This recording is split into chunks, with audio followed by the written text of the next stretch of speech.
Hola y bienvenidos a un nuevo programa de El Mundo. Esta vez vamos a hablar acerca del 75 aniversario de Naciones Unidas y cómo esta organización se perfila hacia el futuro, su presencia en América Latina, en los países en vías de desarrollo. Y para ello tenemos con nosotros al doctor Mihail Leitman. Doctor Leitman, gracias por estar con nosotros. No se escucha. Hola a todos y muchas gracias por tenerme aquí. La presencia de Naciones Unidas a través de diferentes instancias en la parte del clima, de las migraciones, de UNICEF, el trato de la infancia, en el área de la educación, de la agricultura, tiene mucha presencia en todo el continente americano, en África, en los países en vías de desarrollo.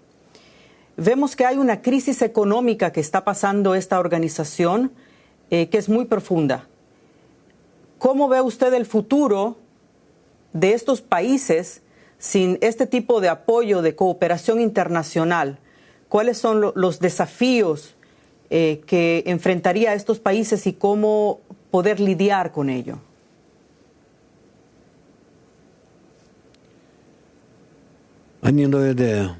Yo no sé.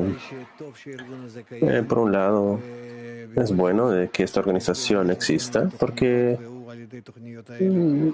tiene diferentes planes y programas a través de los cuales ayuda a diferentes países a que puedan salir de las situaciones difíciles en las que se puedan encontrar. Así que sí, esto existe. Pero vemos que las Naciones Unidas ya existe por 75 años, 76 años, y después después de tantos años de existencia de esta organización, no estamos en una mejor situación entre las relaciones de las personas. Después de la Segunda Guerra Mundial, después de 2 bombas nucleares, después de ir a la Luna y al espacio, después de la Guerra Fría y más, ustedes pueden nombrar las situaciones. Y aún así hemos llegado a un estado en el que, por un lado, tenemos esta pandemia con el coronavirus.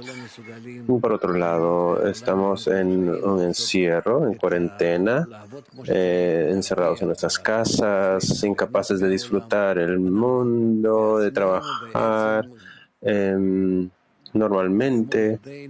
Entonces nosotros mismos, de hecho, con nuestras propias manos, estamos causándonos una vida muy difícil y año tras año más y más miseria, y esto se está deteriorando más y más y al final no sabemos cómo va a terminar esto.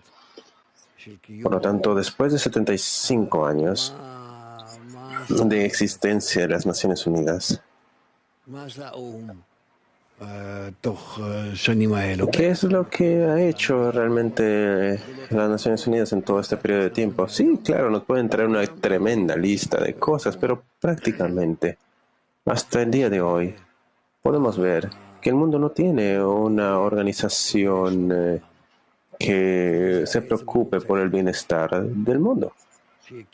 Y esto es lo que supuestamente debería hacer las Naciones Unidas, que haya una buena conexión entre los países, entre las naciones, para que haya un lugar para la voz de todos y todos puedan escucharse mutuamente y sea posible encontrarnos en buenos términos, no que las cabezas de los estados lleguen a las Naciones Unidas y empiecen a echarse la culpa mutuamente de lo que está, o que el otro es peor que uno, y el abordaje es incorrecto y no le va bien a esta organización y no veo buen resultado de esto.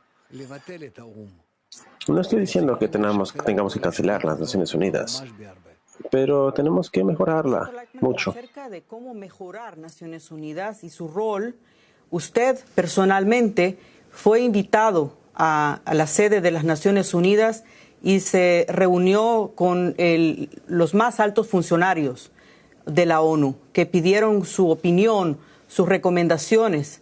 Usted presentó varias propuestas. Si usted analiza esto en retrospectiva, ¿usted diría que todo este tiempo ha sido un tiempo perdido porque esas recomendaciones no se tomaron en cuenta?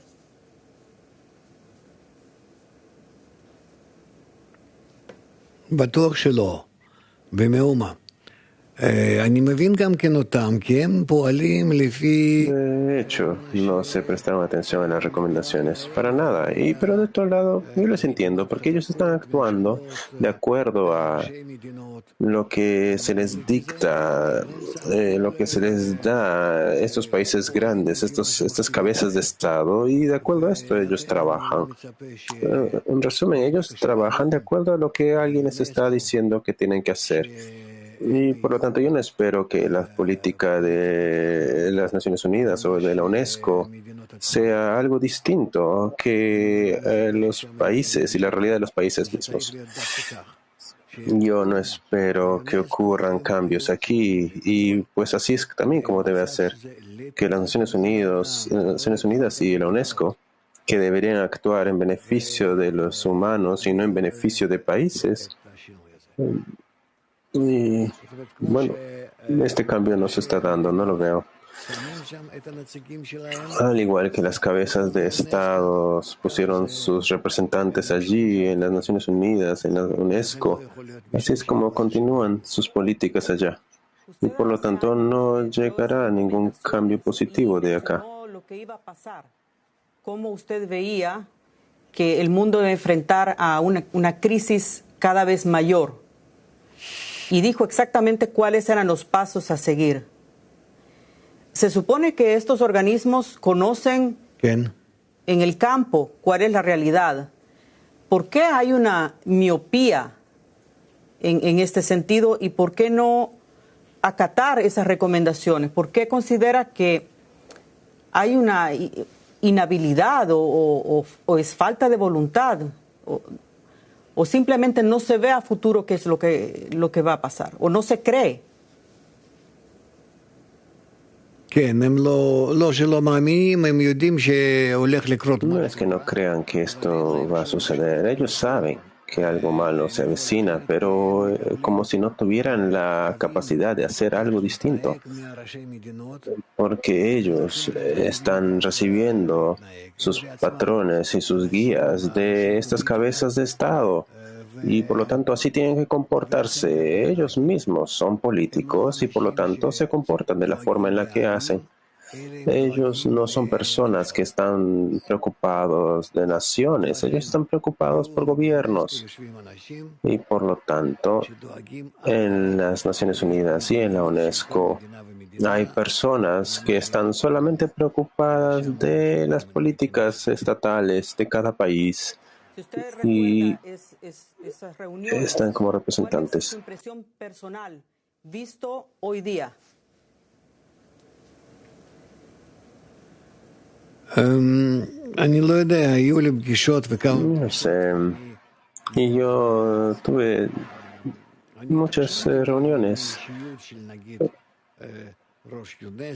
Y digamos, me impresionó la personalidad del director de la UNESCO en ese entonces, que era Irina Kova y otros. Pero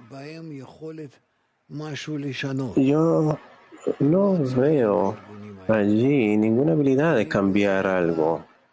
Estas organizaciones no son independientes.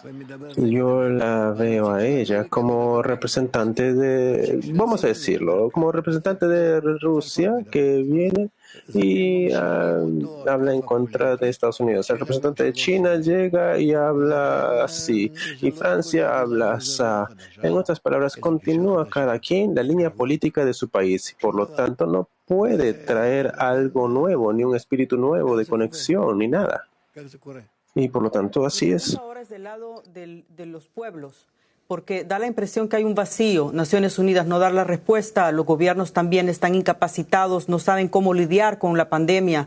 Y le voy a poner un ejemplo. Brasil y México tienen el mayor número de casos de coronavirus.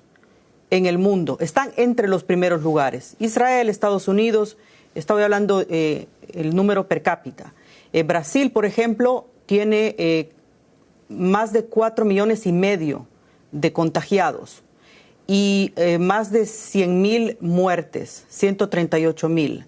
México tiene casi 1 millón, cerca de 800,000 casos y hay 74,000 muertes. Estamos hablando que esto impacta a nivel económico, social, de salud, obviamente. Entonces, ¿qué pasa con este vacío? ¿Quién debería? Parecería como que la humanidad está desamparada, que no tiene un ente protector. Con respecto al virus de corona, nosotros estamos en un estado, en una situación muy especial y tal vez aquí es que podamos encontrar la llave para un cambio esencial, porque el coronavirus está demandando de nosotros que cambiemos la relación entre nosotros, de una relación nociva, dañina, a una relación altruista. Y si nosotros cambiáramos las relaciones entre las personas, nuestra actitud del uno hacia el otro, entonces veríamos cómo el coronavirus simplemente desaparece. Este virus vino y se difundió porque nosotros tenemos relaciones egoístas. Tal vez lo que estoy diciendo ahora parece algo muy primitivo aún, pero yo estoy hablando de esto de una manera muy seria. En el futuro vamos a descubrir, si no con este virus, con el siguiente virus y con un virus más avanzado aún, que nosotros no tenemos elección y debemos cambiar las relaciones entre las personas, la actitud del uno hacia el otro. Y de hecho, este es el remedio con el que nosotros vamos a poder vencer al coronavirus. Está únicamente en los pueblos,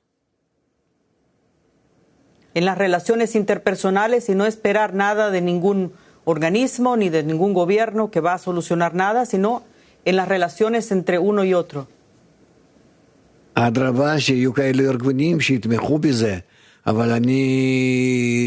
Más aún, diría yo que debemos tener organizaciones que apoyen este tipo de situaciones, pero mientras tanto yo no veo esto. Y esto es exactamente lo que estamos hablando, que ni las Naciones Unidas ni la UNESCO pueden ayudar. No están pensando en esta dirección. Ellos están pensando cómo explotarse mutuamente para empujar y que el país de uno sea el que sobrepase al otro y que sea más salud y esto y lo otro, no les importa. En conclusión, tenemos que pensar plenamente qué es lo que vamos a hacer con estas organizaciones internacionales para que no sigan a gobiernos y no sigan a las personas. Hasta la próxima. Gracias a ustedes, todo lo mejor.